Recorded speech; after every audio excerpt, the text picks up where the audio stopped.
equivalent of 40 marathons in 40 days across 6 continents. That's 1,048 miles to be exact, and it's all for a very important cause, water conservation. We welcome Meena Ghuli, Australian corporate attorney turned activist and the founder of and CEO of the international nonprofit Thirst. Welcome, Meena. Thanks, JJ. Yeah, tomorrow is International Water Day. Yep, it is You indeed. are starting an incredible trek right here in Las Vegas. Tell us about your trek. So starting tomorrow, I'm going to run 40 marathons in 40 days down 6 rivers on 6 continents. And when I kind of say it like that, it sounds crazy, but when I started thinking about this, it didn't seem crazy at all. Hold on, this never seemed crazy to me. No, Yes. and honestly, I think that if I thought it was crazy, I would never have started. I think some of the best ideas we have at the time seemed totally normal, but later on we're like, wow, this is like so big. How did I even think about doing it? I'm glad that Wow. that your idea of crazy is so high that you decided to start. This is great. But let's talk about International Water Day, because I mean, we all think, you know, water comes out of the tap or you get out of the bottle, it's there.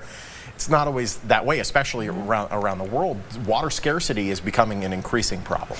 Yeah, actually, this was one of the things that really surprised me. When I grew up in Australia, we had a 10-year drought, and everyone was talking about the drought. When we were brushing our teeth, we would always put a container underneath the tap to catch the water.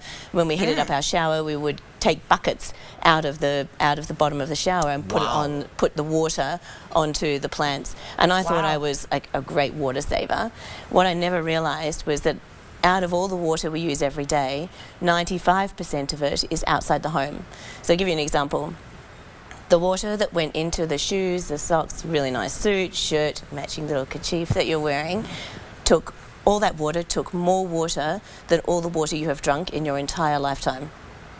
The water that went into the products that you're wearing. Just this suit? That's exactly right. No, Yeah. kidding. Why does, I saw a statistic like that on your website, why does a cotton suit take so much water? Is it the growing of the cotton, then the manufacturing of the cotton? Yeah, What- so most of us don't think about the water that goes into everything we use, buy and consume every day. Yeah. So the water that goes into growing the cotton, the water that goes into growing the cow that went into your leather shoes. Yeah.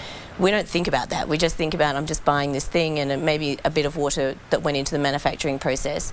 But if you look at the global water usage, almost 70% or more in some countries goes into agriculture, 20% into manufacturing, and 10% into domestic consumption. So we think turning off the tap and taking shorter showers is going to solve the problem. It's a big part of it. It's a drop in the bucket, as it were. Absolutely right. So I'll give you another example. Just if you eat a burger, you This guys I've probably heard, eat. Yeah, yes. now the beef is a big culprit. Of course, Yeah. yeah. But it's not just the cow, it's what the cow's eating, the alfalfa crop. Exactly right. So takes so much water. Exactly. So if you eat a burger, it's the same as having a shower for 2 hours. So next time someone's brother or sister is like complaining about, oh, you took a shower for too long, like, yeah, we need to put this a bit into perspective. Wow. So, Meena, what are some practical things we can do here in Las Vegas to look out for water conservation? Okay, so one of the reasons I'm starting here is because I was astonished. Last year I ran a lot to raise awareness about water. I ran 40 marathons across 7 deserts on 7 continents in 7 weeks. Okay, clearly that wasn't enough. Like, some of us are really stupid, don't learn our lessons. I did 10 minutes on a treadmill once. And we're looking here at the route that you're going to be going this year, the 6 continents. Yeah. Wow. So we're starting here in Las Vegas. The next step is to go to the Amazon River, and then to go to the Murray-Darling, my home country. So I'm pretty excited about that. And then after Australia, we go to the Yangtze River in China, and then to the Nile, and then finally to the Thames in London. But the whole point is to raise awareness about Global Goal 6, which is about water. So I really want to shift the conversation globally around water. It's one of the biggest issues facing our society, and I think we don't know about it. Is it the UN that put out a list of the most important issues on the planet right now? Yep. Number 6 being? Number 6 is water, and actually the World Economic Forum rates water as the #1 risk facing our society. And all statistics show that by 2030 there's going to be a 40% difference between demand and supply for water. Wow. And that's why I chose to run 40 marathons. And finding water is one thing. Making sure that water is safe to drink is another. And you're sponsored by a product called LifeStraw, which I've heard of before. Explain what LifeStraw is. Yeah, so I had an interesting experience yesterday because we went to Lake Mead. I wanted to see and understand the whole ecosystem of water around Las Vegas. Yeah. And Brian, who's with us, said to me, yes, you can drink the water from Lake Mead. I said, really? Let's try this out. So we were using this LifeStraw, and I'll show you how it works. It's really cool.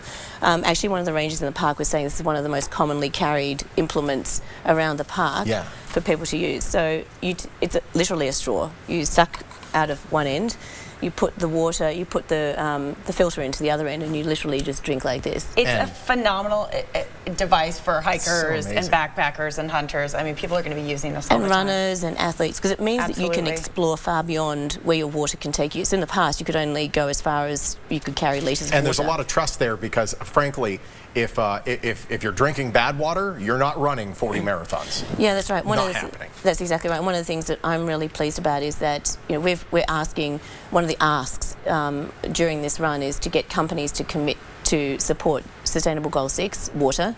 Yep. And these guys have made a commitment that they will not only remove bacteria from the water supplies, but they're also developing a product now which will be released this year, which will also remove heavy metals. So I'm really excited about that. Yeah, that's the next stage. Yeah. Mina, we've run out of time, and I'm so sorry. I want to wish you the best of luck on these races, and encourage folks out there.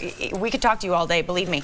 Encourage folks out there to follow you, especially on your Facebook page. We're going to have all your information up on the screen, and we'll try to give an update on your runs over the next few weeks as well. Absolutely, yeah. 6 marathons across 6 continents. 40 marathons. Don't sell me short. What? 40 marathons. I don't know where the 6 came from. There's, frankly, either way, it's I'm obscene. Tired just hearing about it. You can track your progress. Websites are right there on your screen, or Facebook and Twitter information's there as well. I don't think I've walked a marathon in my life. Totally.